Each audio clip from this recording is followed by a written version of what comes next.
Hi, guys. Welcome back to Crime Time with Jess. So, I was not planning on going live as per usual. I actually just tried to make a short of this, but YouTube wouldn't let me make a short. So, obviously, they wanted me to go live about it. So, here we are. Listen, the Daybell kids, just as much as Melanie Gibb, Melanie Pulowski, Zulema, they bother me.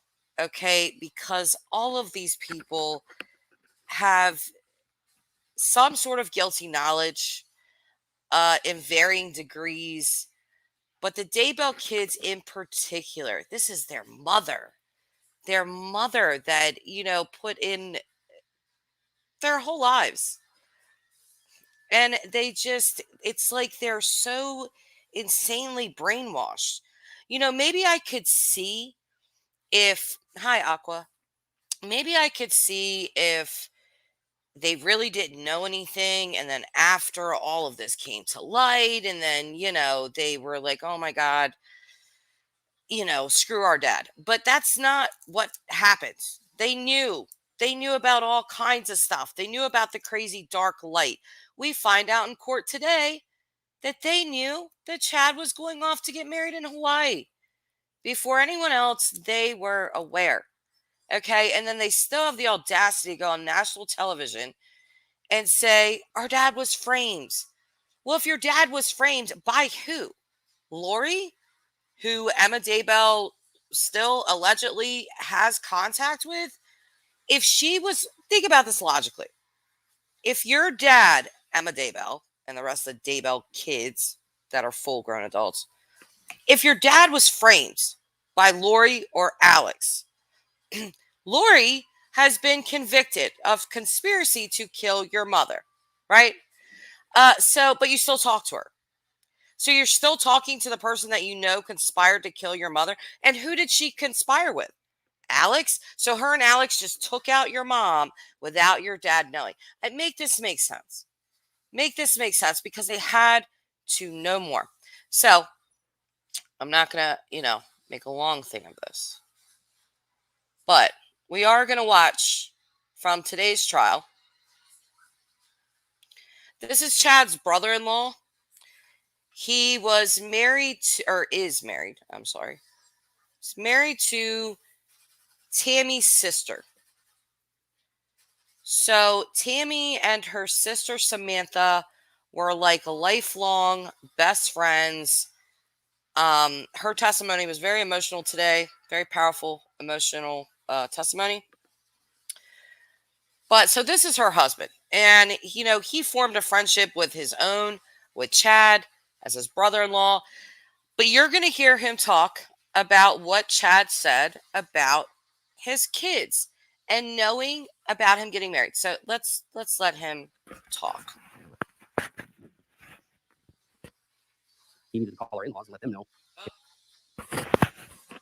I was listening to it at 2 times speed. So let me turn it to 1.25, and here we go. And he just didn't give him information. He didn't give a reason. So then going forward to that phone call, and you had a couple of days later, did he say anything about how his kids had reacted to the marriage? He did. What did he say? He informed me that his kids knew that he was going to be getting married before he went to Hawaii.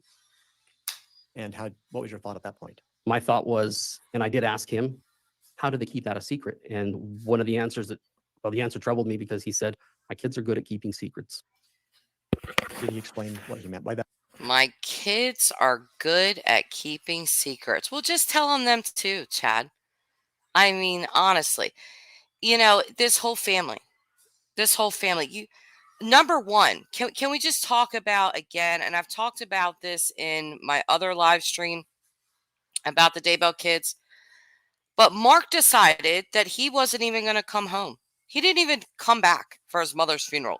He was on a mission in Africa. He didn't even come back. Thank you. But yeah, he didn't even come back for the funeral.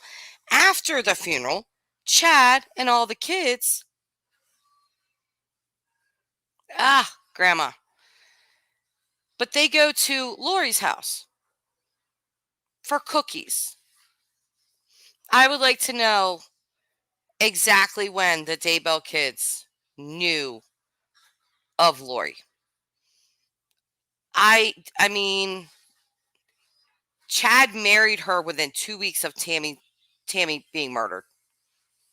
So, in those 2 weeks, did they meet her or did they know about her prior? Now, it's been rumored that 3 out of the 5 Daybell kids could potentially be on the stand. Quite frankly, as a spectator to this case, like all of you, I very much am looking forward to any of that testimony. But I don't think that's going to be a good idea for the defense. I really don't. I don't think this is going to go over well. I mean, their knowledge of stuff is deep. Grandma, what? Listen, do you want me to send you my hotspot thing so you can? Okay, and there's one other thing today from trial that stood out to me. I kind of want to watch a little bit of her testimony, but I'm just going to play the one part that I was like, ooh, you SOB. Tammy's sister gets on the stand after her husband. And again, I said her name is Samantha. So, but she right away, I mean, becomes emotional. You know, the first question from the state, and you can just feel it from her. And, you know, I'm watching her on the screen and I just see straight sadness and anger, you know, of just I feel like behind her mind and everything was just how freaking dare you, Chad. You just kind of feel it. Anyway, let's play this one part from her.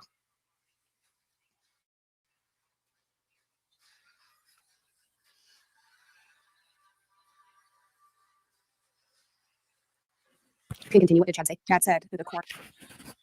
I always watch everything at two times speed back. What the heck? Hang on a second. Hang on a second, guys. Hey, son. I'm on a live stream right now, so can I call you back? Bugs? Can I call you back? Say that again.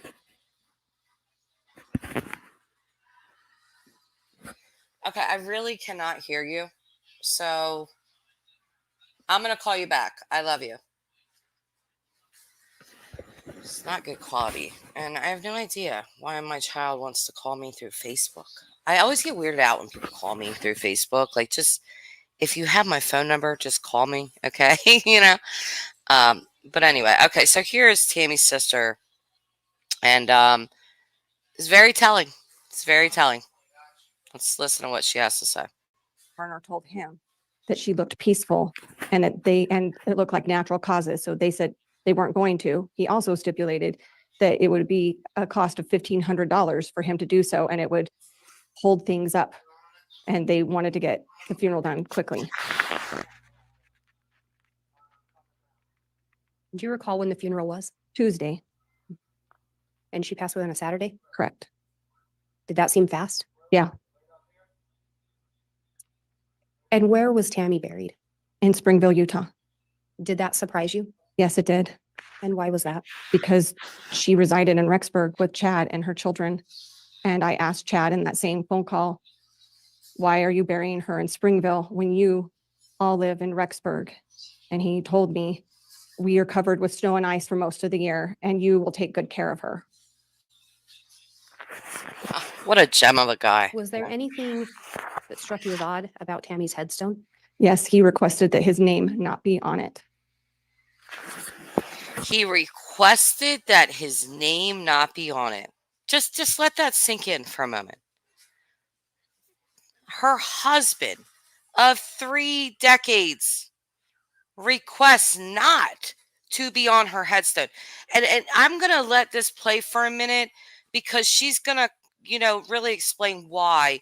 Again, LDS faith, and, you know, they're big into the histories of their families. A lot of people are, but LDS people really get into that.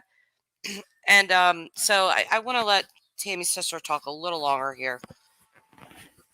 I found that odd for somebody that was heavily into family history to not do so. Judge, I'm going to object. This calls for here. It's a narrative, excuse me. I can ask a question. Go ahead. Why was that odd to you? Because he was heavily involved in family history, and we look for headstones to find information about our ancestors. And to leave that off would mean that someone further down the line could not connect him to her.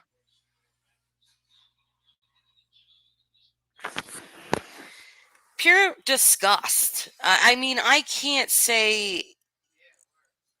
What else can I say? I mean, it's just disgusting. You give 3 decades of your life to a person, and this is what.